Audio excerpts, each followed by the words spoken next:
perfect night to put a KA motor into a 240SX. Finally all ready to go. Transmission's back on. Engine bay's prepped. I started to hack away at the battery tray. I'm going to wait till the engine's in the car to fully cut this out for my intercooler piping. So let's try to get this back in the car. The only thing I hate is the engine hoist I have is the Harbor Freight 1 ton, and it just doesn't go up high enough. So it's always a pain getting anything in and out of a car. Other than that, it's pretty good hoist for the money. So let's get to work.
So we got the engine and transmission set in the 240 last night.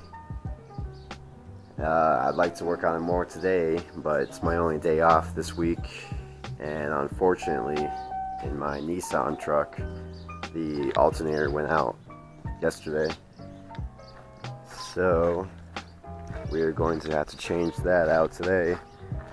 I've never changed one out in one of these trucks, but it's a single cam KA and seems like it's pretty much the same setup, same brackets and everything, so it shouldn't be that hard.